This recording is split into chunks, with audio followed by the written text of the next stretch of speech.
Did you watch SmackDown on Raw, Konnan? Yes, I did. All right, so SmackDown starts. We go right to the ring with Sheamus with his crew against Solo Sikoa with the Uso brothers and Sami Zayn.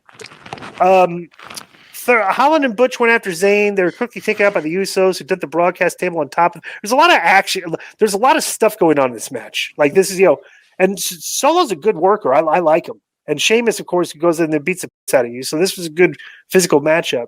But near the end, Holland and Butch went after Zayn, but they were quickly taken out by the Usos, who dumped the broadcast table on top of him.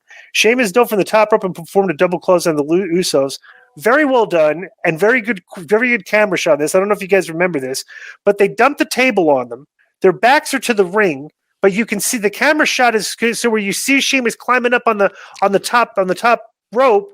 And so when they dump the table, as soon as they turn around, Sheamus dives off and double clothesline him. So they weren't standing there waiting for him to jump on them, right? So, but just the WWE is very good. They do very good hiding the dive spots of where the guys are making it look bad, where they're catching them and standing there waiting. They shoot these things like correctly to where it doesn't look like that, right? So Sheamus returned to the ring apron, but Zayn grabbed his foot to distract him, allowing Solo to kick Sheamus when he climbed through the ropes, and he performed the Uranage Slam and beat him. He beat Sheamus, actually. So this is a big win for Solo. After the match, Jey Uso tossed Sheamus to ringside, and Sikoa, the Usos, and Zayn worked over Sheamus and wrapped a chair around the bad arm of Sheamus and hit him repeatedly. And they beat him up and beat up his arm, and the heels got good heat here. So what'd you think of this? Already it's the first match. We already had a distraction finish, which we'll continue to see here and on Raw, which I don't like too many. I don't know if they're doing an injury angle because they really, at the end, really took it to him with that chair, like they were going to have him out for a while. So I don't know if he's injured and they used this to, you know what I'm saying? Right.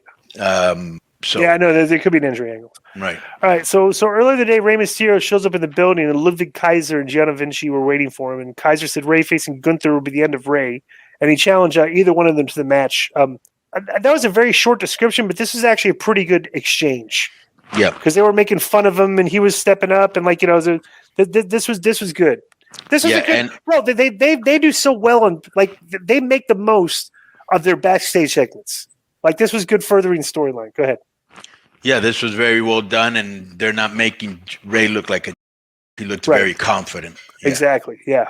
So Bray Wyatt is shown walking in an undisclosed part of the building, and they had his soundtrack, his new song playing while he spoke.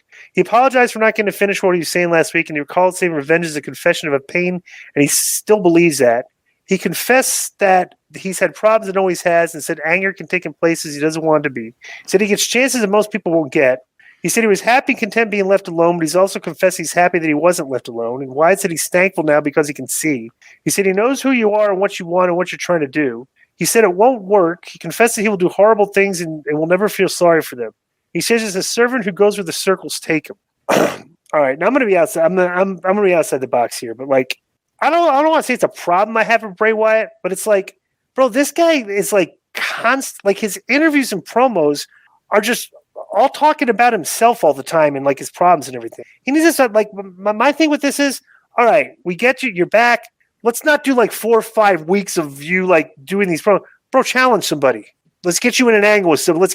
Let's make this a conflict with somebody else instead of just orating every week, you're talking and stuff. Because I think that would be problematic if that's where they go with him. He needs to get in somebody quickly because I'm not interested in Bray Wyatt just doing these these weird promos and talking about his pain. I'm not down with it. It doesn't interest me. And I might be outside the box on that, but what do you guys think? Yeah, I think sometimes you're a little too impatient, but also I think it's just starting. The guy just got back, but also WWE sometimes milk way too long, the Dexter Lumis, like a lot of stuff. And I hope this ain't one of them. Yeah, exactly. People mark out for a Bray Wyatt promo just because it's a Bray Wyatt promo. Right, you can put a Bray Wyatt promo. It doesn't matter what he says, But that's the thing. I liked Cross's promos because he was always talking about a guy. It was very intellectual conversation about somebody. which is what. So that's the difference. Bro, Cross would not be a bad opponent for Bray Wyatt right now. No, because they're very cerebral. They're both very cerebral type characters. You guys will probably shit on me for this, but I'm not. I'm just not too crazy about Bray. No matter what his promos, no matter how they go, he's got to get in the ring with somebody, and that's usually been a letdown. I mean, when's the last time? Like when he did the Fiend thing, I know Konnan was a fan of the Playhouse that he did, but like his feud with Seth Rollins was so bad that when he lost to Goldberg, everyone was like, "Oh, geez, they took it off." I was like, "Dude, the Fiend's run was." I mean, it wasn't for me anyway. Yeah, I'm not going to disagree with that. Solo Sikoa is on the couch inside the Bloodline's office of the Usos, and Zayn stood by and celebrated. Jimmy and Zayn in their handshake, and Zayn told Sikoa he's been a gem for the Bloodline. He sent a message to the entire locker room that nobody messes with them. Zayn said they were finished for the night, but Jay said the night was just getting started. He said he would take care of Logan Paul once he showed up, and Zayn told Jay that Roman Reigns told him not to engage Logan. Zayn said going after Logan wouldn't be very oozy, and Jay teased agreeing, but said he's a hothead and they'll see what happens. So that's they're really kind of making Jay Uso to be the heel in this group, right? Like the guy that's not with the plan, which is kind of interesting. Right. Which leads me to believe this is going to be a very good swerve coming up that I don't think people are going to see coming. Yeah, I think something going to end up between Jay and Sammy. Roman's going to have to choose, and of course he'll pick family. But you never know. I mean, that's what's been so good about this Bloodline storyline. You don't know where it's going to go. Right. So Liv Morgan fights Sonya Deville. She beats her, and after the match, she kind of goes mental and starts slamming her head into the stairs and throws chairs in the ring. And she's smiling and doing this weird thing. So I'm just wondering if they're like setting her up to be like part of the Bray Wyatt thing, because she's doing like what's the girl from Harley Quinn or something? What's from the Joker? Yeah, the Joker. Yeah. Not the Joker. What's the name of that movie? When the Joker was called? Yeah, Harley Quinn had Suicide Squad. Yeah, she had her own movie and she was in Suicide Squad, but she was the Joker's girlfriend. That's her origin story. Okay, so I'm just wondering if they're trying to make her like a Joker type character. I'm not a fan whatever they're trying to do with her, and this I'm not buying the crazy or tough girl demeanor thing. And at one point, Wade Barrett actually said this, and he screamed it. He goes, "She's a sadist. She's a masochist. She's out of her mind." I'm like, that's what they're trying to sell. Yeah, give me. Is there an eye roll emoji, Joe? Yes, there is. Yeah, give me that. They had a brief package on LA Knight. I'm a big fan of his. Right. So next they're doing a Braun Strowman and Omos in a face-to-face. MVP comes out without Omos. He said Strowman has always been the biggest person in the room until last week. MVP entered the ring and took issue with Strowman dubbing himself the monster of all monsters. He advised Strowman to stay away from Omos and risk being exposed, and Strowman said he didn't need MVP's advice. He said Omos wants to prove he's normal, and he should try him at Crown Jewel. MVP accepted. Strowman said they could take all night and what they would do to one another, but everyone knows he's better at action than he is at talking. Strowman teased going after MVP, who pointed out they never said Omos wasn't there. Omos came in, they got face-to-face, and Braun Strowman only comes up to Omos's jaw. Like I didn't really realize how big Omos is until he's like, he I don't want to say he dwarfs Braun, but he's much taller than him. And Omos shoved him right out of the ring, which kind of looked a little weird, but like I don't know, it's just a typical old school WWE booking of two big men, have them square off, so they're going to have a match. So whatever. What'd you think of this? This was very well done. Mm-hmm. MVP was great on the mic. Almost to me, to me, is just a lug. But yeah, it did look great when he stood up face to face and he dwarfed him and then pushed him out of the ring. The setup was good. Yeah. To Powell's POV, this first sentence says it perfectly. Simple and effective hype for the Battle of the Big Men, which is about the best way to put it. Okay, but how would you guys finish? Because, I mean, who can take that loss and not be harmed, really? Braun's just coming back, non-finish. Double disqualification or somebody to get involved. There's not going to be no clean finish here, like in most of their matches. Kayla interviewed Drew backstage, and basically he challenged Cross to a cage match. I'm kind of weird. Why didn't these guys have a regular match to start? If they're going to do multi-matches, they had a strap match. Now this is weird. Yeah, they're having a strap match and a cage match and a. I don't know. So Logan Paul comes out and backstage in his SUV. Then my favorite angle on the show, Dakota Kai and Io Sky against Raquel Rodriguez and Shotzi for the WWE Tag Team titles. Dakota Sky and what's her name win. Completely not interested in this. Do you have any comment? I'm just another match with interference by Bailey. I've said it before. I'll say it ad nauseum. Damage Control. They eat up a lot of TV for a group that's very, very unentertaining. Right. Backstage, Rousey got interviewed. She cuts a heel promo. Said she uses open challenges to prove she's the best, not to entertain the WWE universe. She says she owes the fans nothing. Said she gave them everything she had and got nothing but hate for it. And Rousey said the fans don't want the best to win; they want their favorites to win. And Brax asked if there would be an open challenge. And Rousey said next week if she feels like it, but she want to get out of Ohio. So she's straight heel, which is smart. Yeah, right. And she feels comfortable in this role. And here's another thing that was weird to me.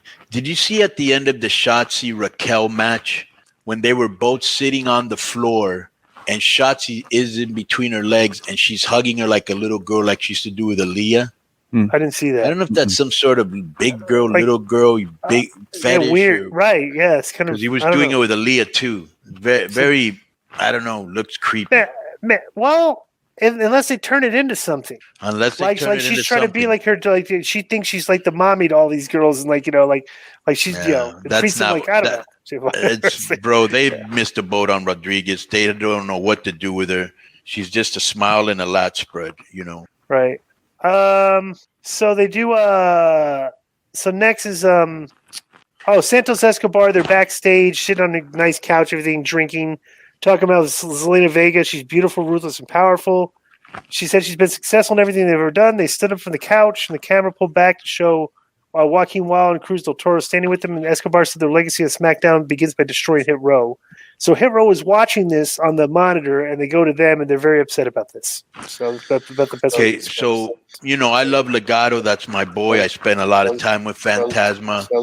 And I love everything. I love how they look, how they dress, how they act. They come off as stars. But, bro, you got to remember, there's people that don't watch NXT. So, like, when they came the first time they took off their mask, I'm thinking, how about the people that don't watch NXT? They're wondering, who are these people that just took off their mask?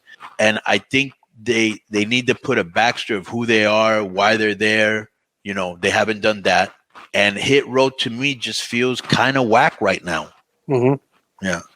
So next we go to Rey versus Ludwig Kaiser. Very good match. Bro, Rey is on an unbelievable run right now of good matches. Looks incredible. When was the last time Rey had a match that wasn't like great? Yeah, he looks incredible. He's ageless. He's timeless. His gear looks good. His body looks good. His matches are great. He's over. He feels competent. Perfect. I'm loving what they're doing. They finally giving Rey the respect they didn't give him for years. Perfect timing on the finish. He got a huge pop. Right.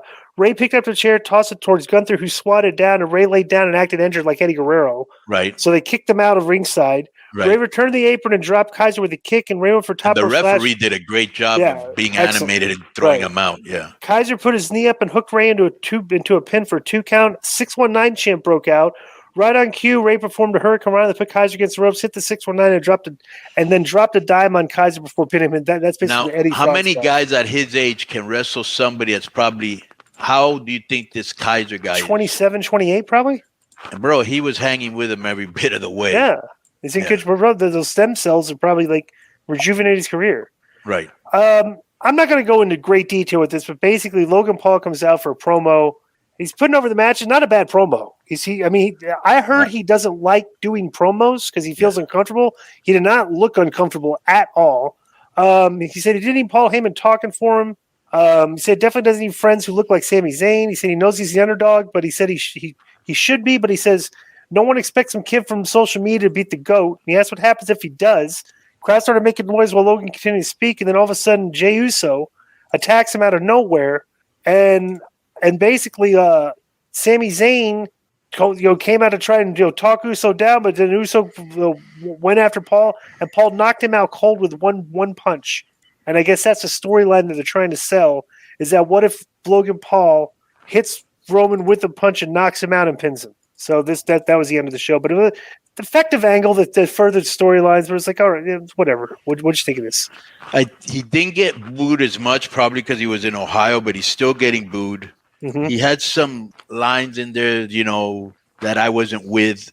He has good delivery. He's really done nothing for me to want to watch this match except the one line that he says, "What happens if I get lucky and knock you out?" But I just think most people look at him as like a influencer YouTube star. Mm-hmm.